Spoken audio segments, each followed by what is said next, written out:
Hi అండి, అందరికీ నమస్కారం. ఈ వీడియోలో మనం ములకల చెరువు మార్కెట్లో ఈ రోజు ఇప్పటివరకు జరిగినటువంటి వేలంపాట ప్రకారం టమోటా రేట్లు ఏమి పడిందో తెలుసుకుందాం. ఇప్పటివరకు అయితే గనక నిన్నటితో పోస్తే మార్కెట్లో స్టాక్ చాలా వరకు తక్కువగా ఉందండి. గత 15 రోజుల నుండి పోలిస్తే గనక నిన్నే చాలా వరకు స్టాక్ తక్కువ అయితే ఈ రోజు నిన్న కంటే చాలా తక్కువ స్టాక్ అనేది మార్కెట్లో ఇప్పటి వరకు ఉందండి. కారణం ఏమంటే గనక లాస్ట్ కన్యాకుమారి తమిళనాడు నుండి పట్టి రాయలసీమ, దక్షిణ కర్ణాటక, మహారాష్ట్ర, అక్కడక్కడ ఉత్తర ఆంధ్ర ఈ ప్రాంతాలంతాను వర్షాలు అనేది నిన్న మొన్నటి నుండి కంటిన్యూస్ గా పడుతా ఉందండి. ఏదో కొద్దిసేపు ఒక గంటేమో అరగంటేమో గ్యాప్ వదిలినా మళ్ళా వర్షాలు అనేది కంటిన్యూగా పడుతా ఉంది. కాబట్టి రైతును కాయలు పెరికేదానికి మార్కెట్ తీసుకొచ్చేదానికి వీలు కాకుండా ఉందండి. దానివల్ల ఈ రోజు గమనిస్తే గనక అన్ని మార్కెట్ లో స్టాక్ చాలా వరకు తక్కువగా ఉందండి. ఇక రేట్ల విషయానికి వస్తే గనక ఇప్పటి వరకు జరిగినటువంటి యాక్షన్ ప్రకారం 22 నుండి 24 కేజీల బాక్స్ 250-300 రూపాయల నుండి ప్రారంభమై క్వాలిటీని బట్టి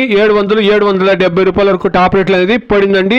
యావకాయన తీసుకొని మచ్చలు ఉండేది, గజ్జలు ఉండేదంతా మీకు గమనిస్తే గనక 250 పైన మార్కెట్ నడుస్తా ఉందండి. టాప్ క్వాలిటీలు ఉంటే గనక 450 రూపాయల నుండి 770 రూపాయల వరకు టాప్ రేట్లు అనేది పడిందండి ఇప్పటి వరకు ములకల చెరువు మార్కెట్ లో. ఈ రోజు గమనిస్తే గనక అన్ని మార్కెట్లు, లోకల్ మార్కెట్ లో ధర అనేది పెరిగిందండి. రీజన్ ఏమంటే ఒకటి వర్షాలు అయితే, రెండవది దీపావళి పండుగ ఎఫెక్ట్. అందువల్ల స్టాకులు చాలా వరకు తక్కువగా ఉంది. బయట డిమాండ్ ఉంది కాబట్టి రేట్లు ఒక్కసారిగా పెరిగిందండి. వెయిట్ చేసి చూస్తాం. ఇంకా ములకల చెరువు మార్కెట్ లో 7 గంటల వరకు 8 గంటల వరకు కాయలు వస్తూ ఉంటాయి కాబట్టి ఈ టాప్ రేట్లు ఏమన్నా 770 అనేది 800, 850, 900 రీచ్ అవుతుంది. వెయిట్ చేసి చూస్తాం. Please subscribe my channel. Please like the video. Please share my video to others. Thank you very much.